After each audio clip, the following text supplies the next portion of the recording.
Hello hi అందరికి. మనమైతే day 26కి అయితే వచ్చేసినాం. మార్నింగ్ 10:30కి ఏమో లేచినాము. 10:30కి లేచేసి అయితే ఫస్ట్ ప్రోగ్రామింగ్ మీద వర్కౌట్ చేద్దామంటే అట్లా కూర్చున్నా. అట్లా కొద్దిసేపు అనుకున్నంత ఫుల్ ప్లెజ్గా ఏదో అట్లా చూసిన తర్వాత నెక్స్ట్ ఏం చేసినామమ్మ, తర్వాత రూమ్ అంతా మెస్ ఉండే. సో రూమ్ అంతా సర్దేసి స్వీప్ చేసిన. ఇక హాల్ కిచెన్ కూడా స్వీప్ చేసేసిన అదే ఫ్లోలో.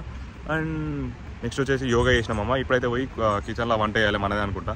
సో వంట వేసేసి రైస్ పెట్టేసి చలో నెక్స్ట్ ఏం చేద్దాం, రిచ్ డాడ్ పూర్ డాడ్ చదువుదాం. చలో మళ్ళీ డైలీ అయితే 2 వీడియోలు అప్లోడ్ చేసినామమ్మ. చలో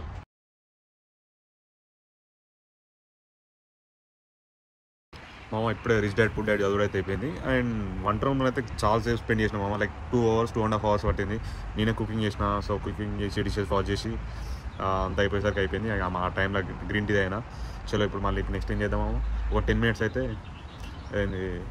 మన డీల్స్ ఉన్నాయి చూద్దాం ఫోన్లో. చలో మామ ఒక 10 నిమిషాలు అయితే ఎవ్రీ మార్కెట్లో కార్స్ చూద్దాం మామ. చలో మా లైసెన్స్ వీకింది, 2వ సారి వేయింది. ఫస్ట్ సారి వేయింది పోతే రియల్ ఐడి మళ్ళీ అప్లై చేసిన, పోయి మళ్ళీ తీసుకున్నాం. ఇప్పుడు మళ్ళీ 2వ సారి కూడా వీకింది. ఏడవేంది ఏమో అర్థం అయితే లేదు. రేపు మళ్ళీ రెంటల్ కార్ పికప్ ఉంది. లైసెన్స్ ఫిజికల్ ఐడి లేకపోతే ఫిజికల్ కార్డ్ లేకపోతే రెంటల్ కార్ ఇయ్యారు. నా దగ్గర పేపర్ ఉంది వ్యాలిడ్, లైక్ 12th దాకా ఉంది, కానీ అది ఇస్తారో ఇయ్యారో నాకు క్లారిటీ లేదు. చూడాలి రేపు. చలో చాలాసేపు వెతికిన, అన్ని బ్యాగులు అన్నీ వెతికినా కానీ మెంటల్ దొబ్బింది. ఈవినింగ్ అయితే పడుకొని ఉండే మామ. ఇక ఏదో చేద్దాం అనుకుంటే కానీ 1.5 hours 2 hours అన్నా. ఇక అంతే. ఇల్లు వేసినాక ఐడి గురించి వెతకడము, తిన్నా, అంతే అయిపోయింది. గాయ్స్ మైండ్ అయితే ఫ్రస్ట్రేషన్ ఉండే. సో ఫ్రస్ట్రేషన్ ఉంటే ఇక ఇంటి ముందు వాలీబాల్ ఆడడం అయితే వచ్చినాం. ఇక ఆడుతున్నాం. చాలా చిల్లు ఉండే అసలు. మన ఎండాకాలం అయితే గుర్తొచ్చింది. చలో మళ్ళీ